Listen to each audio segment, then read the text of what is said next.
Greetings, Mr. Larson, and Mr. Ullman, I guess, is there. Sarah, we're not seeing an image, but I see Tom. So we're going to kick this thing off. We had a little difficulty here in the meeting room with WebEx, and the IT guy had to come down and threaten it with his very presence. So we're going to call the Monday, December 7th meeting of the Park and Recreation Committee of the City of Wausau to order. I can see Lou and Tom. Sarah, could you just indicate that you're present?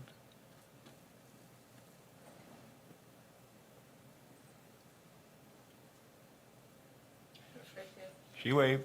That's good enough. Thank you. I see you, Lou. Can you hear me, Lou? Yes, I can. Very good, sir. Okay.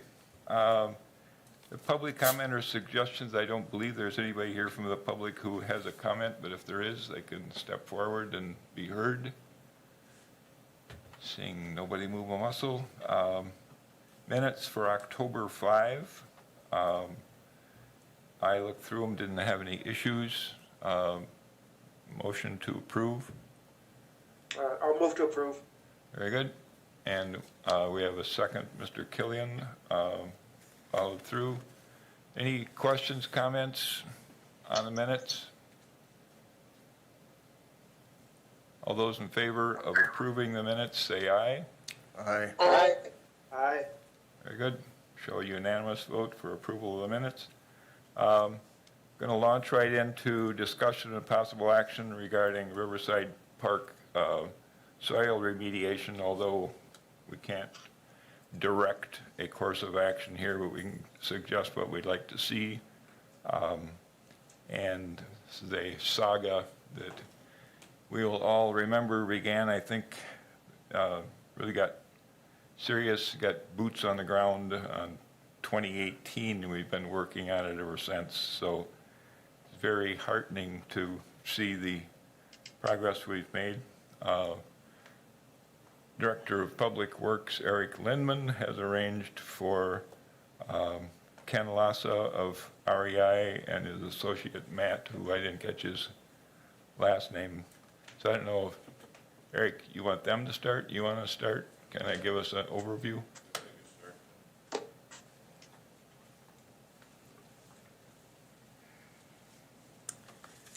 Good evening. It's Matt Michalski that has been the boots on the ground for REI. So Very good. Could you spell that for our record? M-I-C-H-A-L-S-K-I. Mahalski, or Machalski. Very good. Thank you. So, first off, good evening. I'd like to give you a big picture overview. You kind of alluded to starting a while back, but with regards to the scope of the work that we've done, we've collected a total of 46 soil samples, 25 of them kind of identified as shallow, and 21 in a deeper soil column. There's been an additional 25 historic soil samples collected from 3 other consultants over the years. 22 of those have been from what we've identified as more shallow, and 3 from deeper. So all the sample locations that we collected, we placed some survey stakes. Those were identified and staked, gave the committee and citizens a chance to view those locations, and sometimes they were adjusted, sometimes they were kept the same. So those were all viewed in advance, and most of the sample collection, or some of the sample collection, was even additionally observed by other members of the city or citizens. So all the data has been summarized into tables. I believe some of those tables you've been sent in advance, and that included those samples from those 3 other consultants collected in 2006, 2008, 2018, and 2019. So there are some definitions, and I think Matt can speak to a greater degree here. There are some individual compounds that have standards that are displayed on tables, but then there is something called a TEQ, which is a cumulative, and I'm going to let Matt describe that a little more generally.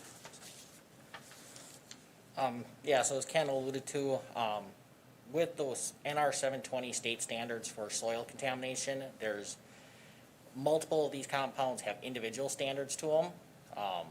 And then the DNR is also having us do the TEQ standards, which is a toxic equivalency, which you use factors to adjust the toxicity of these, analytical results to be approximately equal to the toxicity of, in this case, 2378 tetrachlorobenzene dioxin. And pretty much instead of having to look at 12 compounds, it allows you to just look at one number for the site. One thing that does get rid of, and you have to look at separately, is kind of the fingerprint of the result to see, kind of be able to tell if it's from the same source. So in the cases of these, there were samples, sample ID was 1003 EMT. That sample shows a significantly different kind of fingerprint based on those individual compounds from everything else. So in that case, a lot of what I've been looking at, that sample's been excluded, and that was just taken in someone's backyard, I believe by CWE, back in 08 or 09. So it was an older sample and showed a different fingerprint. The factors you use to adjust these numbers are based on World Health Organization data that then the EPA adopted in 2010. And then currently the DNR is having us compare that TEQ number to that 2378 tetrachlorobenzene dioxin.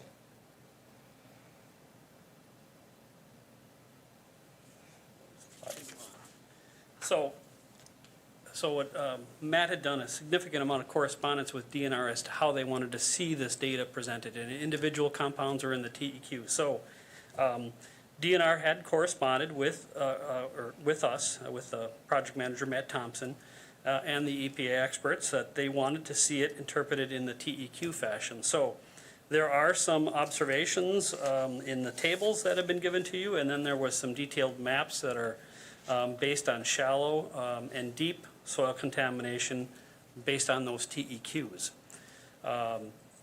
There's a little bit of overlap because there's a couple, I think some samples that were collected right at that break, if I recall. Yeah, depending on location, there's some samples that the shallowest sample depth is actually deeper than some of the deeper sample depths on other samples. So the map is highly interpretive. There are large areas identified with very few samples. As Matt alluded, there is a fingerprint of compounds that are detected. They're all relatively similar except for one particular sample that he indicated. But many of the others are relatively similar in detections of individual compounds.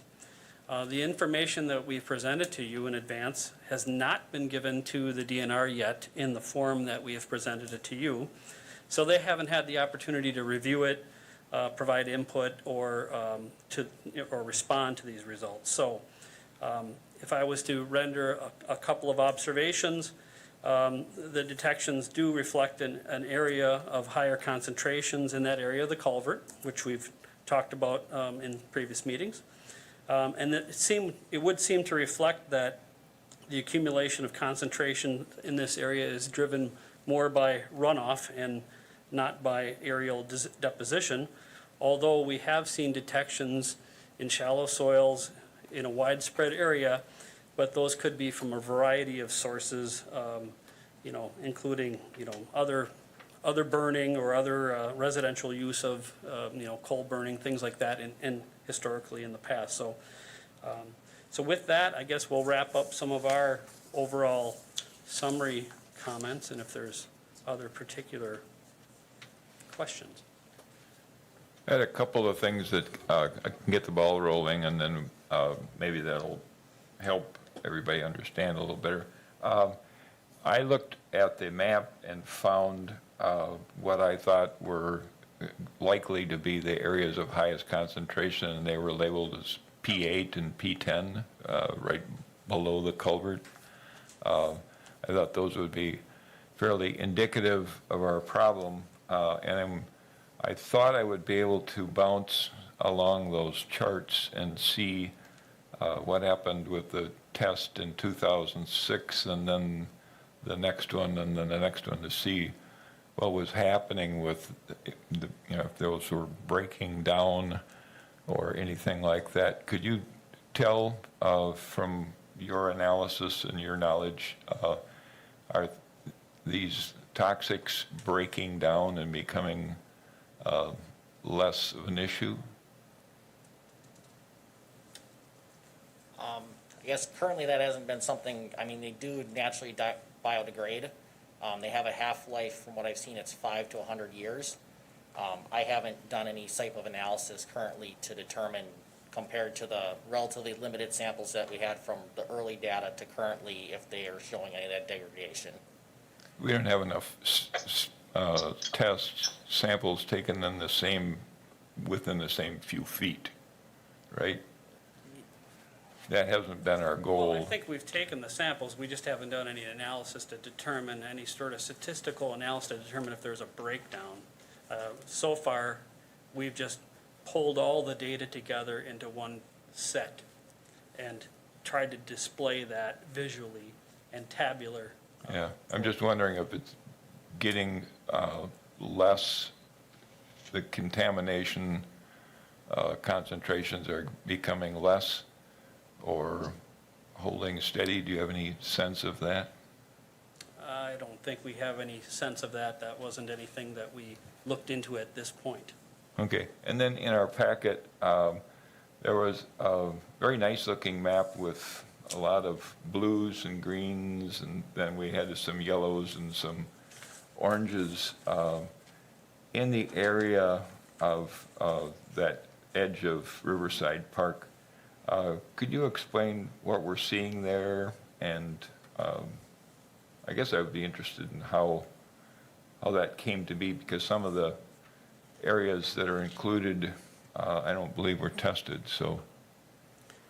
Well, that's kind of what I was talking a little bit, that this is highly interpretive. I mean, it's taking a number of samples that have been collected over many years and kind of making sort of a, what you want to say, a heat map or an iso concentration map, and I don't know if you want to get into any further detail. I think a heat map might be a good image.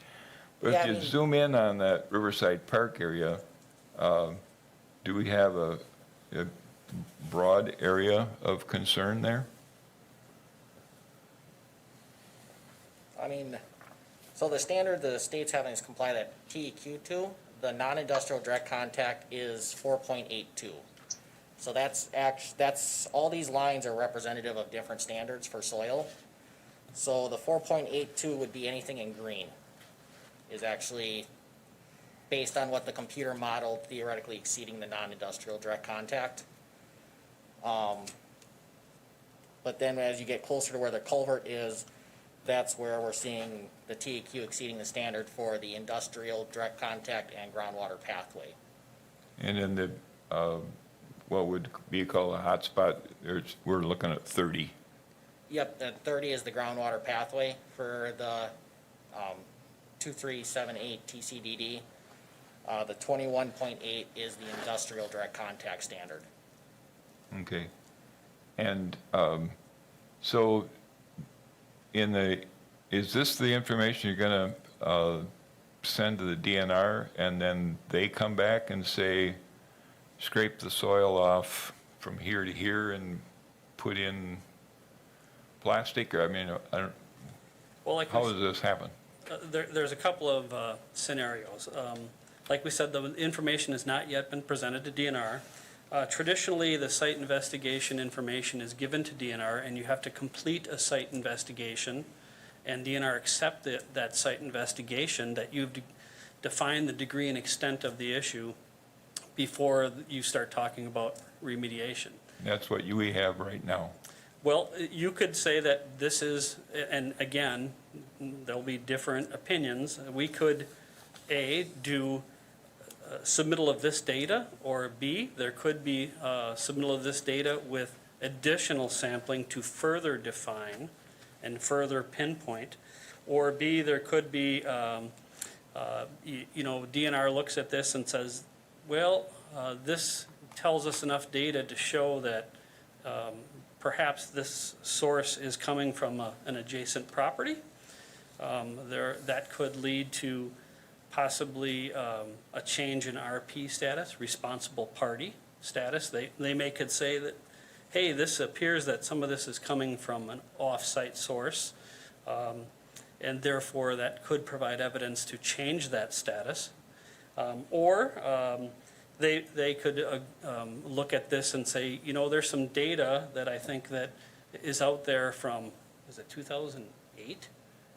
There's some older historical data that is on the Wausau property that if there was some analysis done with that, including with this, that could lead to some other discussions as well. But to answer your question precisely, I think, yes, we would like to present the data as we've discussed it over the phone with DNR, but they've not seen it as the next step. Okay, so you aren't ready today with a remediation plan? No, the first step is to always define the degree and extent. We can offer opinions of what ultimately we think will happen, but until DNR gets a chance to review this, digest it, and provide comment, and then with the DNR and the consultant and the RP, we can discuss those next steps. Okay, Anything you want to add? very good. Questions? Mr. Killian? Thank you very much for presenting tonight and all this hard work, very thorough and very solid work, so certainly appreciate that. It's in my district. And I just have a few questions. One was on the P11 sample, you know, in terms of TEQ, I see that came in at about 108 parts per trillion on the P11 sample, and that was at the 2 to 3 inch depth. That one stood out to me for a few reasons. Those culvert sample results from 2006 in a Wausau context were quite high. So I had not seen any levels that high in terms of a TEQ in any non-industrial setting in all of Wausau. And I think when Wausau did its aerial deposition study, I mean, how many samples did they take? And they couldn't replicate that level, those two levels from the culvert in 2006. And it looks like in that P11 sample, that was the one I think at the base of the hill. Is that correct? Yeah, that one was taken from the base of the hill, not in line with the culvert, Sure. closer towards the bike corral, if you call it that. Sure. And was that higher on the TEQ basis than those 2006 samples? Yeah, so 2006, the culvert in was at 106 with the TEQ, so that one is slightly hotter. It may have just been that if part of it is also due to the railroad grade, some historic fill, I just got a bad, there was a chunk of something with a higher concentration in it than the native soil. But that was the one area where we're kind of discussing about, if there were to be more sampling to define that, because that one, there's not as much sampling around it, because it was further out there from the culvert sample.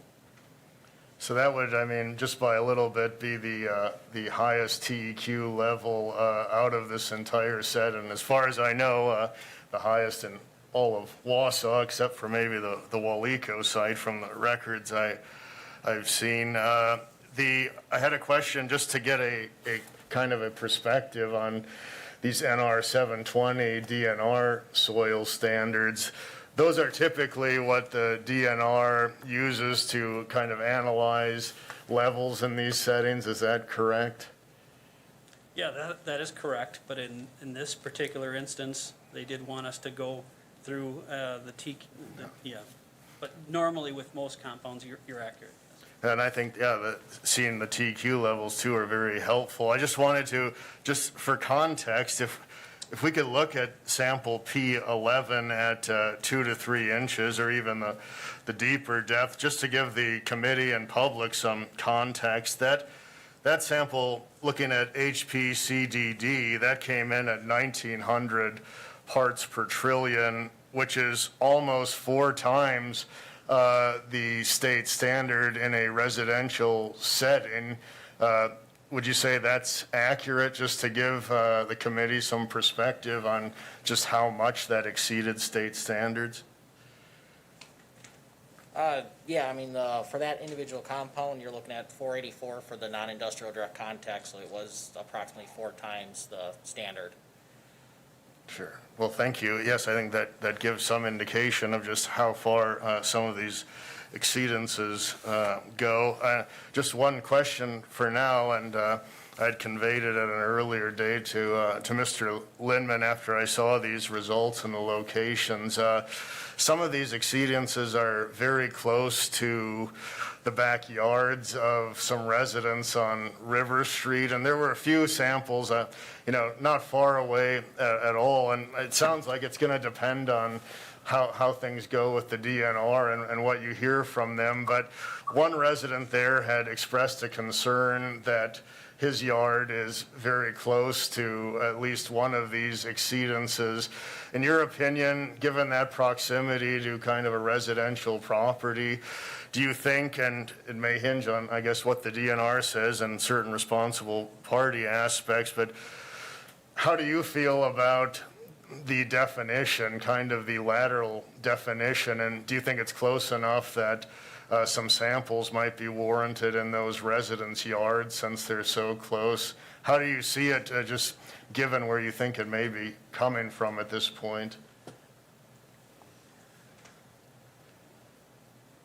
Well, that's something to be discussed with the DNR to further define, because the whole purpose you're doing this is to define the degree and extent for human health first and then the environment. So, they could, we could have a discussion to say, well, let's do some additional sampling, which could include some people's yards and further definition of some of the areas that you were talking before, to zone in or, zero in on where the worst is. Because when it comes to remedial action, if there is any, that would be the focus, most likely. Okay. Thank you. And one last question. I'll save it for later, let my colleagues partake. Thank you very much. Any questions? Lou, Sarah, Tom? Just one question on the area to the, I guess to the right, to the south, that is yellowish, orangish. Is that adjacent, that is adjacent to the railroad line, right?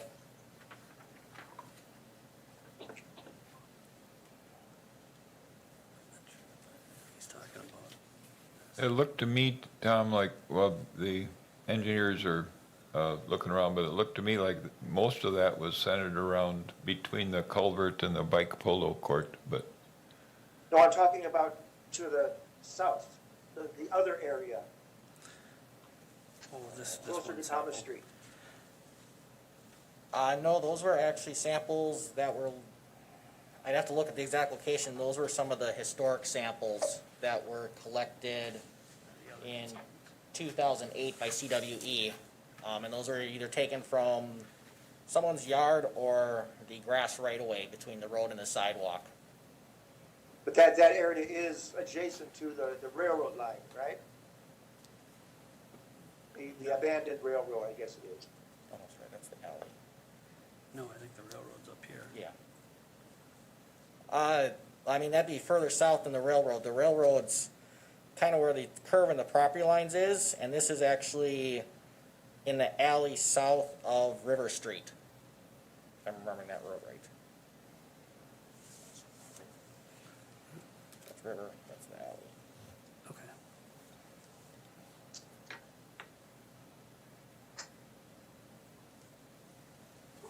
That answer your question, Tom?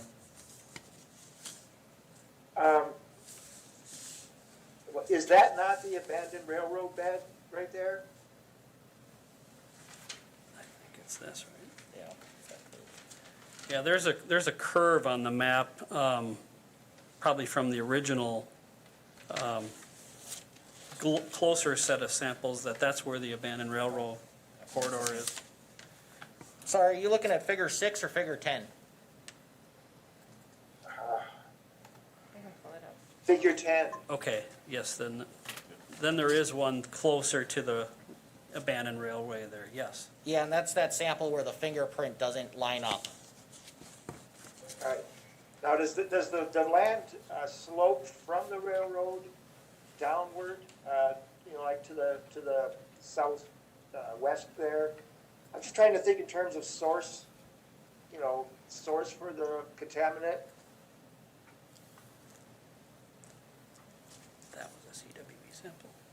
Yeah, that was a CWE sample taken in '08, and that's that 01003 EMT I spoke of earlier, where the individual compound fingerprint doesn't really match anything else we've seen. So with us not knowing exactly where that sample is taken, if they took it close to a burn, if they had a fire pit out back or anything, it may have caused a source in that backyard. Okay. And if I remember correctly, that backyard is slightly higher in elevation than the old railroad grade was. Okay. That's good. Very good. Other questions? Well, yeah, I mean, the other thing is, of course, we don't have comparable data up by the culvert, that whole hotspot, from the adjacent property, that is not city property.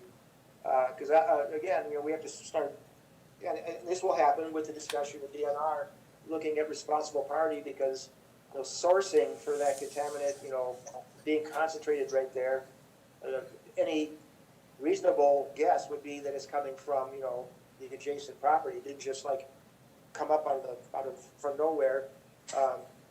And that's, I think, the next step is we've got to have definitive data on source for that stuff, before we talk about remediating it, because that could come down to then who's going to pay for the remediation. Very good. Anything else from our WebEx audience, participants? Okay. Mr. Killian has another question. Thank you, and this kind of piggybacks on some of Alder Neal's questions. So at this point, when the responsible party letter was first issued to the city, it was kind of based on a railroad corridor attribution. Is that correct? That is correct. Yet I noticed in some of these samples, which I found very curious, is some of the samples were almost immediately next to the railroad tracks, and those came up significantly lower than samples that were quite a distance from the railroad tracks, such as P11, for instance. I mean, the highest sample point is away from the railroad corridor, which strikes me as interesting. So it had been mentioned earlier that there may have been, and I read this in a Waleco report some time ago, that little bits and pieces of railroad tracks that had been treated with creosote or penta, and I believe that was one rationale for some of these levels. But take the P11 sample, that was away from the railroad corridor, and the deeper sample had been at 12 inches or so, correct? 10 to 12 inches roughly? Yes. Yeah. What do you think the statistical probability of a bit of railroad getting that far away and then digging itself down 12 inches of the ground would be? Does that sound like a very probable scenario? No, and this all started due to some samples taken on the railroad corridor actually to the east of even the park, what's currently, I believe, being turned into a trail. And that's where the RP letter started, and then because there were samples also taken further, that's kind of led us to this new area that, it doesn't necessarily look like it's associated with what was originally thought was the source. Okay, thank you for that information. And then just lastly, as kind of my feelings as the district representative in this area, I think using the TQ, I mean, especially those heat maps, I'd never seen anything like that in the neighborhood, and I'd looked at a lot of records. I think that was very interesting and beneficial. But when you speak to the DNR, there are a couple things. One is it would be very irregular for them to override an NR 720 exceedance in favor of a toxicological assessment on remediation. Take the riverfront, for instance. You didn't bring in a team of toxicologists, right, and say, what should we do here? Clearly, the DNR uses NR 720 invariably, and given the income status and diversity in this area, it is very important to me that the state does not deviate from standard practice. So I think as the representative, I would expect from Madison and the DNR that NR 720 standards guide the definition and remediation. But if they want to be rigorous, I would have no problem. If they want to use TEQ, that is an equivalent for TCDD, correct? So it can easily be noted. Is that accurate? Yeah, so in this case, the TEQ is equating those to the toxicity of that TCDD. I guess one thing is under the NR 700 and 720 code, you can develop site-specific because the current standards, the basic 720 standards are based on a approximation of your exposure pathways. So you can look at that data based on site-specific contact to develop your own standards per site. Do you know if they can be less protective than standard NR 720 levels? Yes. Okay. Based on, like I said, you have to look at all your different exposure pathways and time and that type of stuff, and adjust that based on that information. Is that what you would be considering, using a non-standard level for dioxins and furans in this particular area? Is that even on the table? At this point, we're just reporting the data, and we're going to have that conversation, and obviously, whatever DNR and our conversation is will be carried on to the city, but I don't think we've gotten to that point yet. Sure. Well, I think on the TEQ level, since it is meant to be equivalent to TCDD, and the state's limit for TCDD is 4.82 parts per trillion, I'd have no problem using the TEQ as a hard and fast limit if they want to be logical, but I think it may back things into a very rigorous corner. And then lastly, on that note, when this responsible party letter was issued, it was based on Walico's aerial deposition study, and their max sample maybe had a 60 part per trillion TEQ that was quickly flagged by the DNR, and then excavation was subsequently done, perhaps for part of the trail development, but also because of the levels in that soil. So for me as the representative, when you look at a level of 60 parts per trillion that results in excavation, when you're looking at a sample level of 108, almost, significantly more, I would expect at least kind of the same level of rigor in remediation, or I think it would look very irregular. Thank you.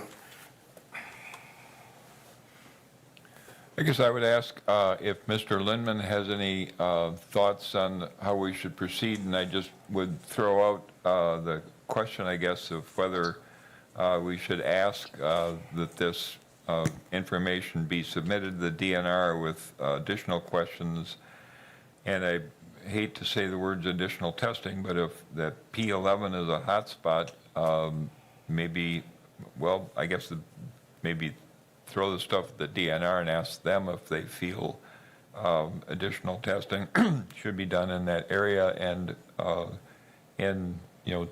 up toward the residential areas. But Eric, what do you think? Well, I think at this point, we have some raw data that we need to submit to the DNR and have them digest it, and work with their experts on this, and then also kind of take a look at the patterns that we're seeing, which REI is kind of identified here, and then we'll have a conversation with them. I mean, ultimately, the DNR is really going to provide direction to us on where we're going to go. We will have input in on that, as far as responsible parties and where that information, should there be additional testing and then where. I mean, when you look specifically at that at that one spot 11, you know, just even below that, there's an RP 102 that was done that didn't have any exceedances. So as REI said, that might just be, you know, a very small spot. That might have been, they picked something up in the sample, we don't know. I would say that, yeah, there would probably be additional sampling recommended by the DNR to try to delineate Okay. some of these areas. Not only horizontally, but depth too. I mean, one of the things that kind of surprised me is that we were still getting dioxin exceedances at depth. You know, we weren't just focused on the surface. And so I don't know how they're gonna review, you know, look at that. I'm not an expert in that, but I would think that they would want to have a clean delineation of where these things are and where they're comfortable. The heat sheets are great because I think they're easy to read, but there is a lot of interpretation there as well. I did send this information also over to TRC, who is the environmental consultant for SNE and Waleco, the data anyway, and so they can take a look at that data as well. And you know, when you look at the heat sheets and you see, as REI pointed out, that a lot of this stuff looks like it was carried versus runoff versus anything else or aerial deposition. So, and those stretches, from my interpretation of what we're seeing here anyway, stretches onto private property, which is not ours. So those conversations will be had with the DNR as well, as, you know, where did these come from, and is this really, who's responsible for this? So we'll have to make those determinations as well, and the DNR will have to direct. And so if they feel somebody else is responsible, they'll provide appropriate letters. And but I do think moving forward, once they have a chance to take a look at this and we have a conversation with them, I do think that Matt Thompson has always been willing to come and talk, you know, and provide updates to the committee. And I think that it would be more than appropriate for him to come in and once they've really had a chance to and answer questions and provide, you know, from where they're at, how they're gonna start making decisions. So if this stuff is sent to the DNR, is the DNR gonna come back and say, here's where we propose that remediation be done? Eventually, yeah. You know, I think that we're kind of in the first stages here, you know, from the RP letter that we got. We have some more information here for them to determine. Eventually, yeah, they're gonna say that, you know, we either need to do something, we don't need to do something, and if we have to do something, then what that is and where, and, you know. So it's a step-by-step process, so I don't know the timeline once we get this over to them, Ken, but I would say, you know, we're probably not gonna get really any formal responses from them for 60 to 90 days, you know. We'll have some conversations with them, and Do we need to put a Post-it note or two on these things with the concerns that have been brought up at this meeting, or they pick up on that stuff by themselves? oh, for the DNR? Yeah, No, I think we'll make sure that we see the minutes and stuff, and then we'll, you know, relay this information to Matt. And then I would even suggest for him to review the tape of this, you know, so he can hear the exact conversations, so, and what the comments were here. okay, that sounds great. So our next move is to recommend sending it on. Mr. Neal? Oh, thank you. I'm just going, Tut, tut. will the information going to the DNR, I'm sure they probably already had it in the past, but be there again, showing the topographical layout of the areas of concern so that they can take into account possible runoff tendencies? Yeah, I mean, they'll have, I think, all of the information, you know, that they need to make those determinations and review the data where it is right now. Yeah. Yeah. Maybe just to just kind of reiterate that in the letter, though, that, you know, as has been provided or whatever, the topographical imagery is there for consideration of potential for runoff. I don't know. Okay. That you want them to review it based on stormwater runoff, that's the potential, you know, that it. Yeah. Okay, Well, runoff from stormwater or spills or anything, you know, I mean, just what does the land do there? You know, how does it tilt, and how does it flatten out and possibly collect, you know, that kind of thing. Okay. Yep.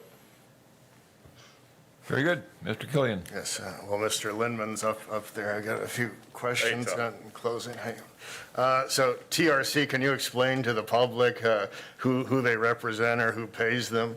Yeah, they're the environmental consultant for SNE or Waleco. Yep. Okay.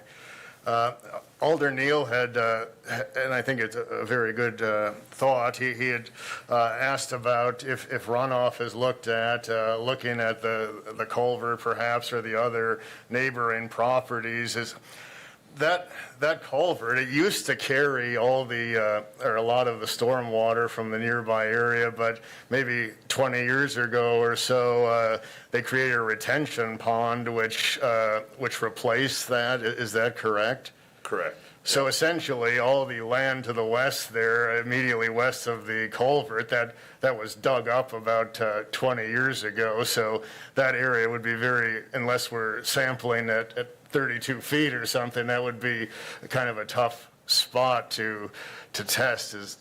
Any thoughts on that? Well, I think there's areas around it, you know, I mean, that could be tested. It hasn't been disturbed, yeah. It's definitely been disturbed, yeah. Okay, and and this is, I promise, the final comment right. or question. So with the TEQ and creating maybe site-specific standards or cleanup goals or what have you, there'd be one of the concerns I would have with that would be something that the DNR conveyed internally in 2018, and that was by a guy named Mr. Palaio, I believe he used to be kind of the head guy on some of their spreadsheets looking at exceedances, and maybe wrote a journal article or two on that. He had said in 2018 that looking at these TEQ values, that they would really be considered underestimates because TEQ also incorporates PCBs. To your understanding, does TEQ generally or incorporate PCBs as well? Is that another contaminant that uses TEQ or is involved in TEQ? When you're looking at dioxinate compounds for TEQs, there are, I believe, 12 PCBs that can be included. And yeah, so far no PCBs have been sampled for, so they are not included in this TEQ calculation. I'm not familiar with Sure. Rusty Palaio's comment there.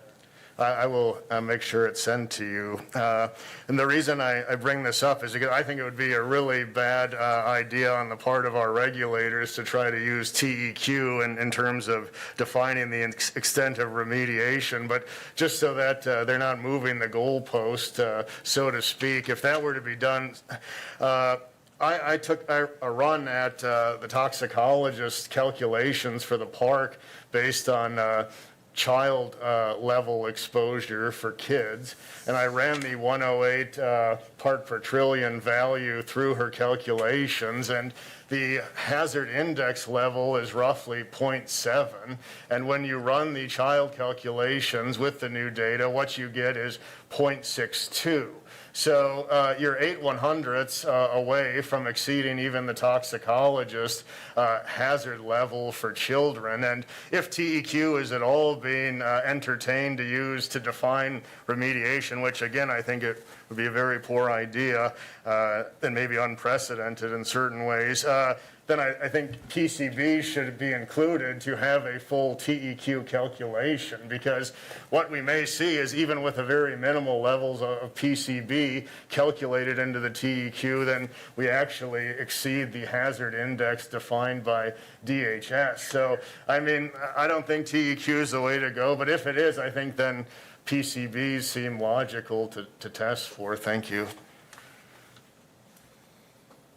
Very good. I don't know if we need take an action on this, but we could have a motion to approve the forwarding of this information to the DNR and keep the wheels rotating here. Somebody like to make that motion? Mr. Killian? Second. Sarah? Was that Tom? That was me, Tom. Very good. Thank you. And I don't think we have any further discussion. All those in favor of approving the relay of this to the DNR with the addition, notation of the concerns that have been brought up here today. All those in favor of that, say aye. Aye. Aye. Any opposed? Hearing none, it's unanimous, thank you. And we're plugging along here. Thank you. Thank you. Yes. Okay. Ms. Polly can talk to us about 2021 work plan and all the little things she wants to fix and tweak. Yes, thank you. So I'm going to zoom in here. So I tried to do the work plan this year a little bit different than I've done because I thought it would be more appealing and you get our kind of lay out the year in what we're planning to do. And it's pretty encompassing, but not all encompassing. We still have a number of things on our plate that are going to be doing for this next year, but I thought this little infographic was something I learned I never had done before. So looking at 2021, I'll try to get through this really quickly. We went through the same thing for the Parks Commission last week. Some years we've done where we do just the city things coming to the City Parks Committee and just the county things going to the Parks Commission, but knowing that we are one department that is both, I wanted to lay out our work plan and everything we have on it for both entities and kind of what's on our plate coming up to 2021. So going over kind of the big things, the very first box on the top is plans to complete. So the first one is updating our comprehensive outdoor recreation plan. This is something that the council did fund during the budget process for an update to it. Our current one goes through the end of 2021, so this will give us this year to update it. So we have an up-to-date one starting 2022. West Side Master Plan, the City Council also approved some money for this from one of the TIF districts, I believe it came from, and then the county also put $50,000 towards this. $30,000 is coming from the district. $50,000 from the county and possibly more, but this it's a task of actually our county administrator, but a big part of that is what do we do with Marathon Park and also with our park and highway shops that are along there. So this will be the redevelopment of West Street if the highway department moves off of there, the UWSP campus and what UWSP plays in there, as well as our parks shop and how that's redeveloped, and then looking at Marathon Park and seeing if we can better utilize that gem that we have in the middle of the city and lay it out in different ways. And then the biggest task that I have from our county administrator this year coming up is a sustainability plan. So this is to look at all the operations of our department and look at our fees, look at our tasks, really look at ways that we could be more self-sustaining in our operations. Maybe one idea is to get rid of all of our individual passes that we have on the county side and do a county park pass. That's just one idea. Others is just looking at our fees, looking at our staffing, and also our partnerships, ways that we could partner with other communities and stuff like that. So that is something that will take most of the year to really work on, but as we get to budgets for 2022, that's a significant thing. Did you want this to be going? No, I've got this one going. Okay. And then the last couple of plans we have, one is on the county side. It's a Rib Falls Master Plan. This is one of the county parks that was planned a while ago. It has a preliminary plan to it, and we have it in our outdoor recreation plan on the county side to get a master plan put together with it. Currently, and this will continue, I'm participating in the Rib Mountain State Park Master Plan Committee and Task Force with the Greater Wausau Prosperity Partnership, and how we can connect the state park with the city parks trails, with the county forest, 9 Mile that's out there, and work so that it is, a piece of the puzzle and not a standalone entity. And then we're looking at a bike ped plan for parks and county highways. This is to connect our county and the municipalities with the county parks as well, and how that might play out when you get out onto the county highways, and what our county highway commissioner needs to do with his funding, because every time he redoes a highway, there's a certain amount of funding that's federal and state and stuff like that. So those are a number of the plans that we'll be working on over the next year. Then projects we have, we're going to continue with our playground replacement. We have Schofield, Big O Plain, 3M, and Delsville Clare on there, so 2 city, 2 county. And then with the community development block grant money that we received for 2020, we'll be installing the bigger one in Marathon Park in the spring. And then I did apply for a community development block grant for Riverside Park. So we'll find out in the next couple of months if I get that one. We did not get any funding from the city CIP for playground replacement for 2021. That's something I'll talk about when we talk about our budget highlights and what the option is there. But as you can see, I think we've got quite a bit to deal with already, so I think that's a pretty good workload there. Then, as many of you saw in an update a few weeks ago, is we did find emerald ash borer in the city limits. It was over by the Bull Falls Brewery. So we have, in 2016, the city council, or the Parks Committee at that time, approved an ash plan for removal and treating.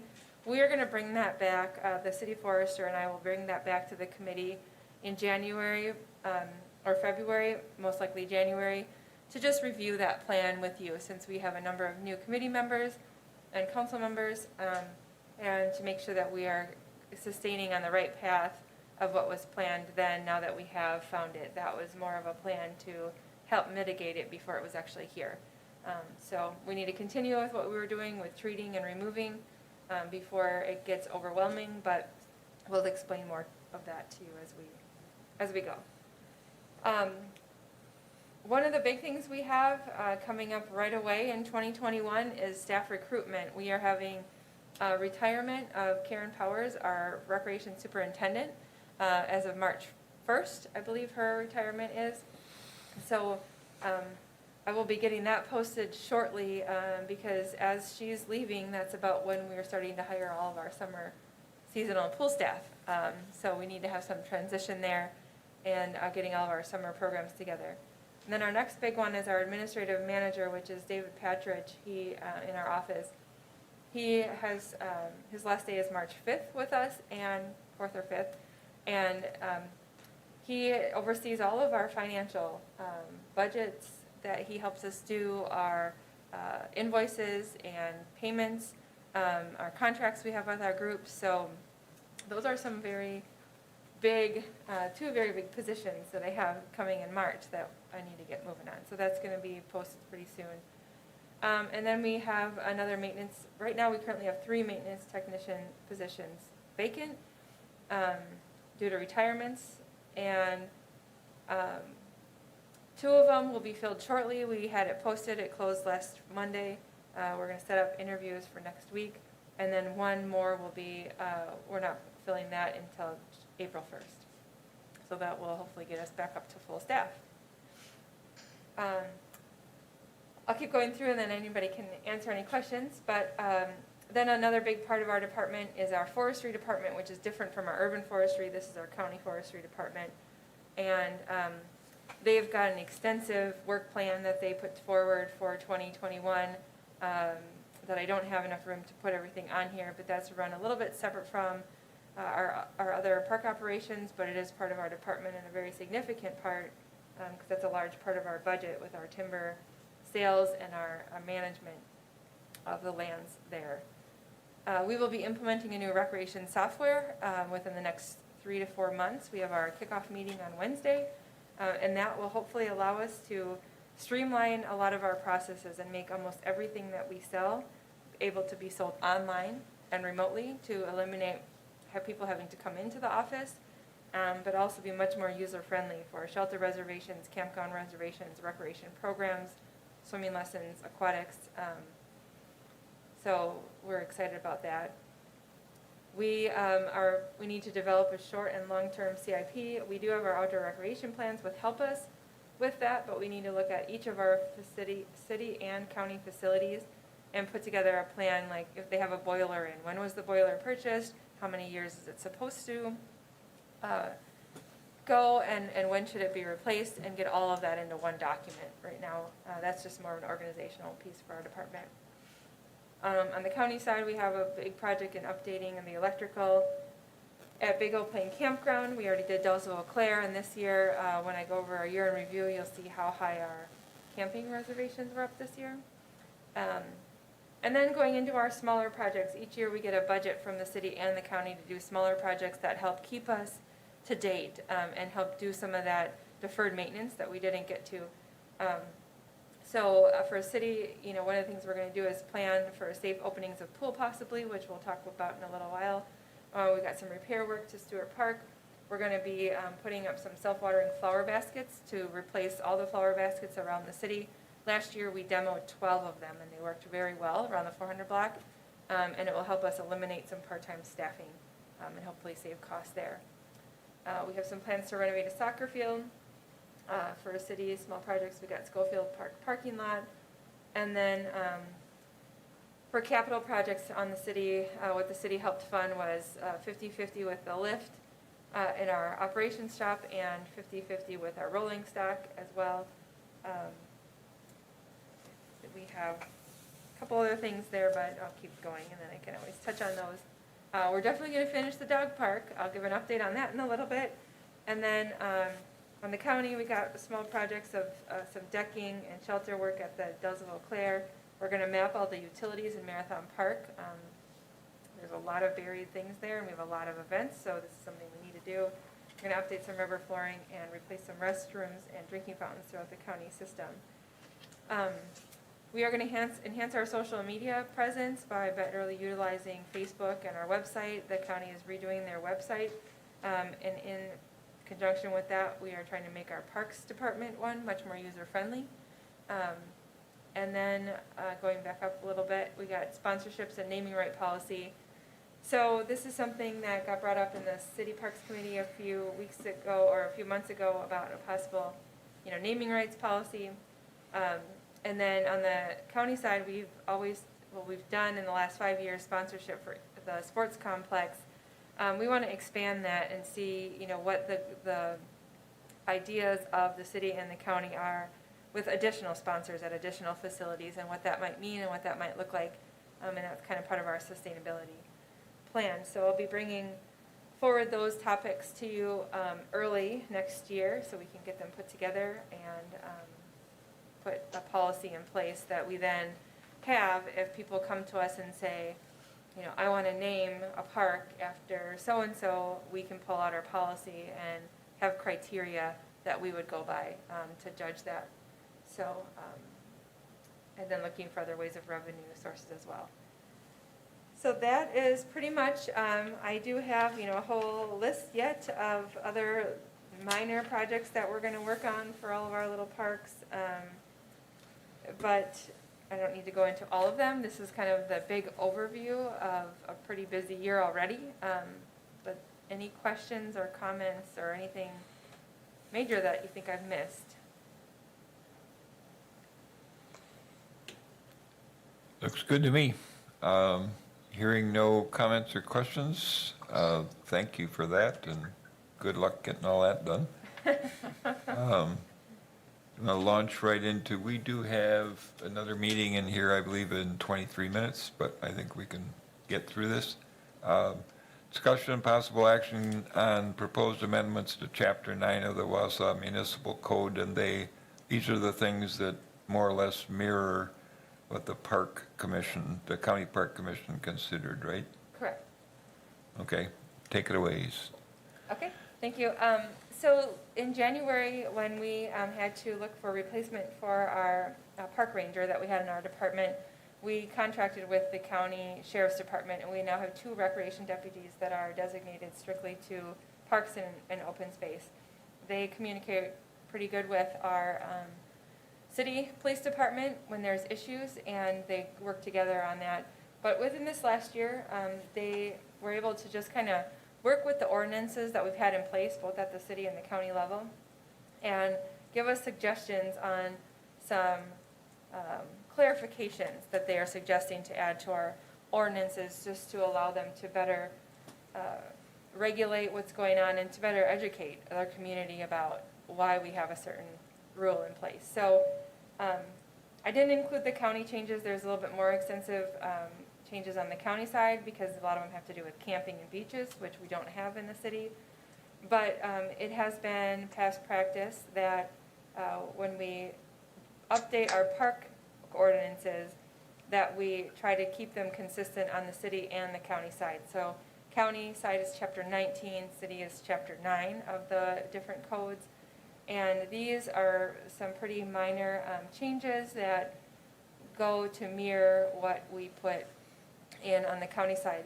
Now, just to let you know, the County Parks Commission just had a discussion on this last week. Nothing was voted on. It's got to be approved by our county corporation council, and same with this is just being brought forward to you. Without any comments that we might have, then I will pass it on to our city attorney for her to look at and to provide us any information as well, and then we'll bring this back to you in January with the right language if there's something that I messed up or that I need to correct or add to be put forward to the bodies at that time. So this is my first crack at it. It has not been reviewed by legal yet, like I said, but it will be before it comes back. I just wanted to get your thoughts and your comments. Tom here. I noticed on paragraph R, it's just a typo. It says no personal shall. That should be just no person shall. Okay. Then a little bit further down, Oh, yep. let's see here. Section 9.22.020, jumping and diving from bridges prohibited. Mhm. I'm not quite understanding how to read the edit. It's, yeah, go ahead. No person shall jump, dive, or otherwise launch themselves from any bridge, approach, comma, rope or other device similar to. Oh, that, Okay, I'm not getting this. What's being said there? well, that's It's probably supposed, yeah, that's supposed to probably be gonna device. Device, not devise. Yes, that's one typo. They're fixing that one. Yeah, that one I've got fixed on the county side, I'll fix on the city. Well, we've had an issue with rope swings being put up both at city and county parks, like off of the island, at Oak Island, or at Sunnyvale. So Yeah. this is to add rope swings in there, so I can see what better language that we Yeah, might be able to. I mean, I get the intent, I just I couldn't read it in terms of, as a good sentence, so, you know, I'm a stickler. Yep. You know, being an editor type person. Yep, Otherwise, fine, me, I would move to approve. Thank you. Second on that one? I'll second. Thank you, Lou. Moved and seconded that we approve these to go to legal for fine tuning and review and then come back to us for final okay. All those in favor say aye. Aye. All those opposed? Another unanimous vote. What a cordial group of people we have here tonight. I did have one more thing with the ordinances. Yes, One of the things we talked about in my overview at the county is whether or not we wanted to add anything in our ordinances regarding drones or metal detectors. The County Park Commission did recommend that I look for some language as to only allowing the drones in public parks with a permit. And they are regulated by FAA in a number of areas where they can and can't fly, and if it's already illegal to fly them if they go against someone's privacy.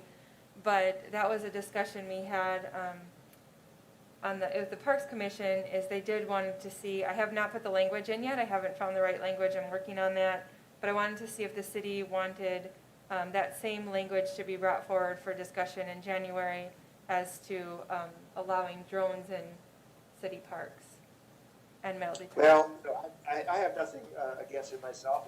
To me, it's like if I fly a kite, I should be able to fly a drone. But we might have limitations on size of drones. It's certainly not over, the heads of people, but it'd be okay to me over, just vacant, land space, that sort of thing. So, I mean, we can put together wording that tries to, cover most scenarios without being, repressive.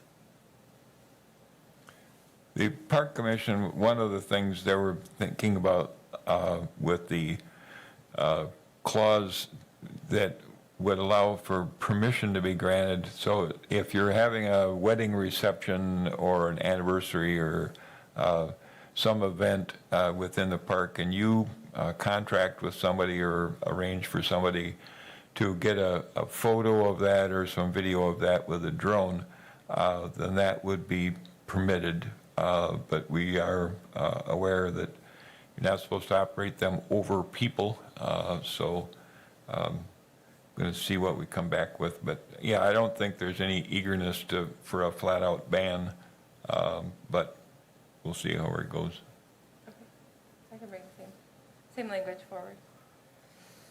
And the metal detector thing was just, there wasn't anybody rabid about that either.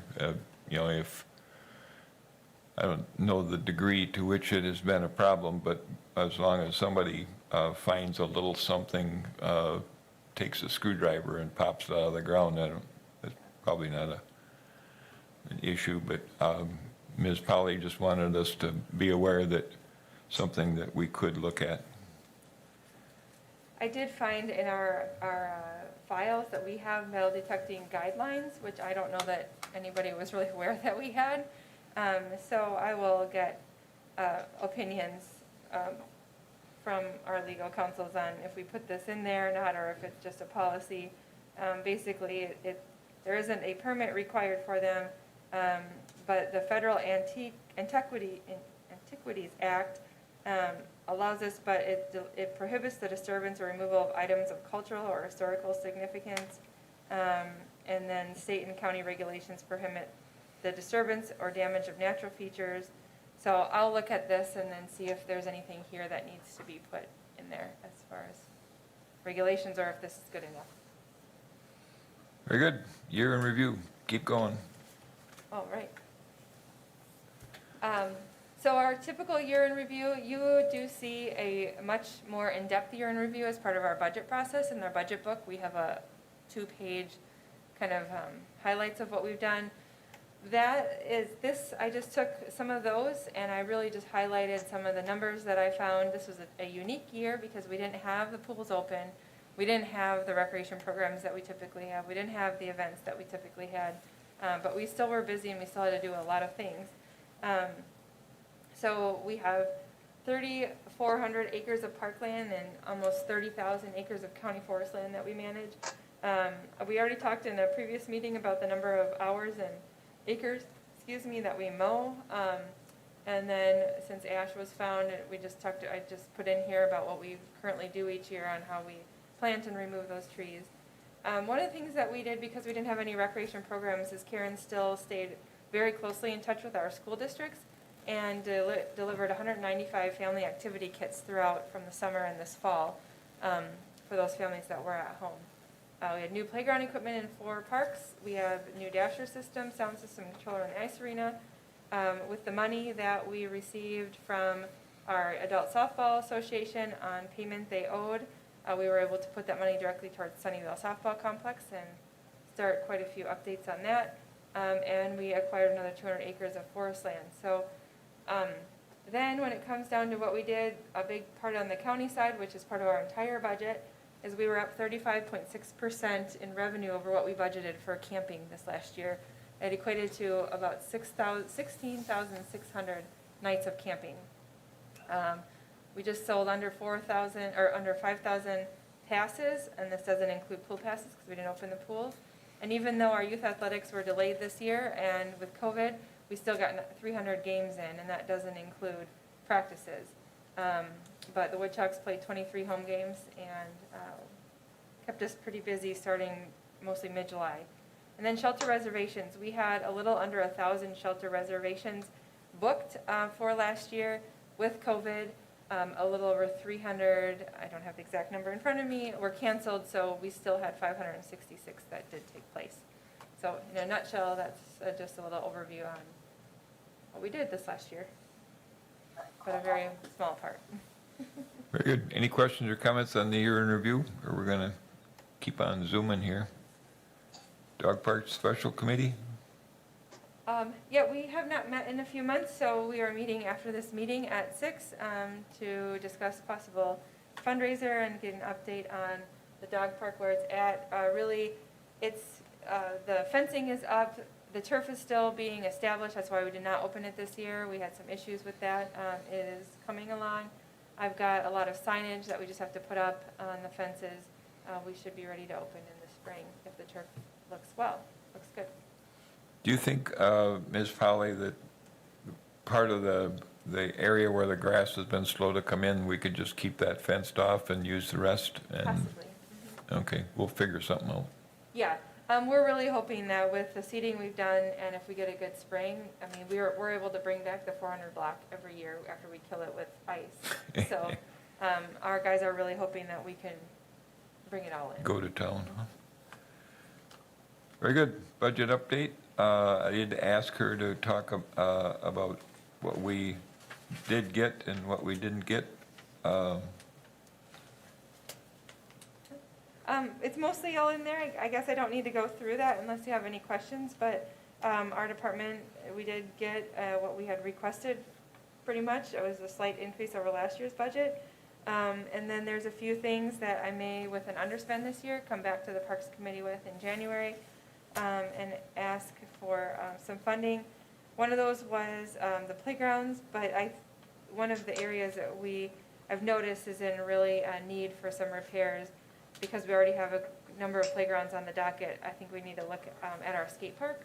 I had tried to apply for the community development block grant for that, but the grant doesn't cover the skate park because it's the only one in the city, so it's more of a destination playground, and they fund things that directly impact a neighborhood. Even though we could argue that it does, it's a bigger amenity, so that's where, and then a couple positions, so looking with Karen, retiring, we will be reviewing that over the next year, and I would still like to bring back another recreation professional. At what level, is yet to be determined, and this would be funded partially by city and partially by county.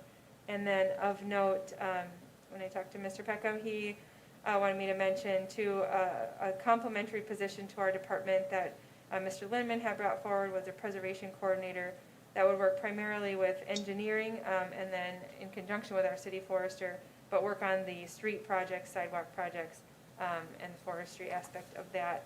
Those two positions were not funded this year, but they are positions that I think are very important to our community and could help save costs, I think, in the long run. The tree preservation specialist thing would answer a concern that this committee has had for years, and we did have a, what they call them, the tree cop, I guess, from Milwaukee, come and talk to us a few years ago.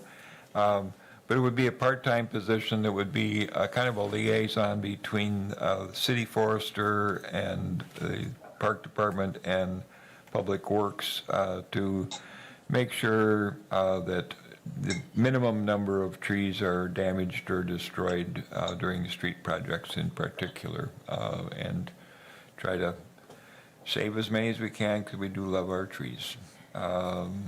Preliminary pool operation plan. I don't know if we need to go over every detail of that, but we're going to ram right into it here because we're looking at getting close to 6 o'clock.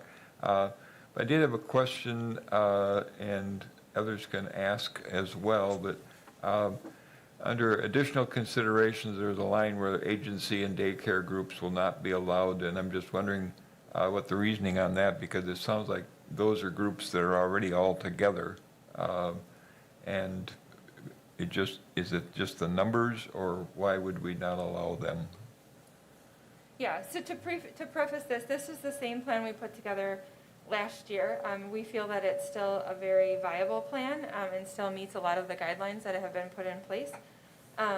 One of the reasons why this was on there is basically, yes, strictly the numbers. If we were gonna eliminate or limit the number of people coming in to a pool, at some pools, such as at Schulenburg, I know that there's a very active group over there with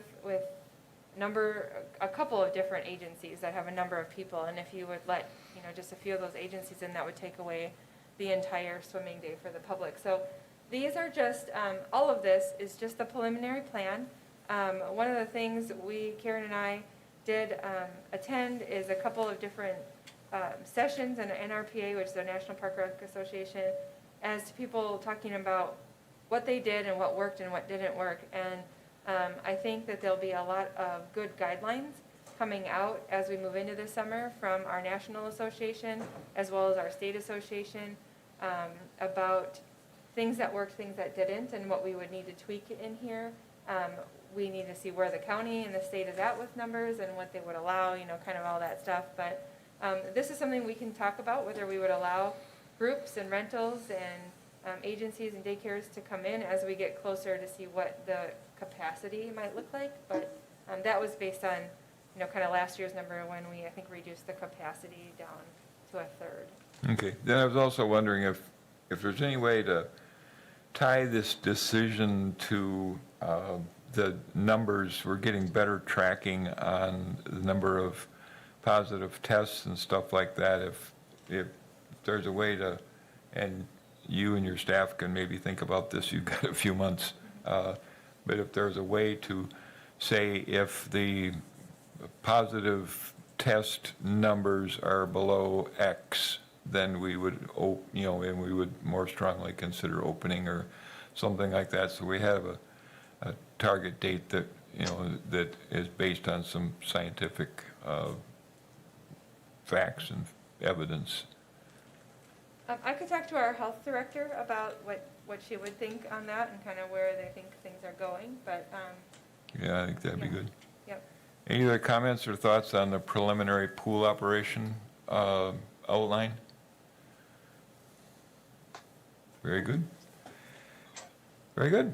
Future agenda items. What do you want to talk about in January?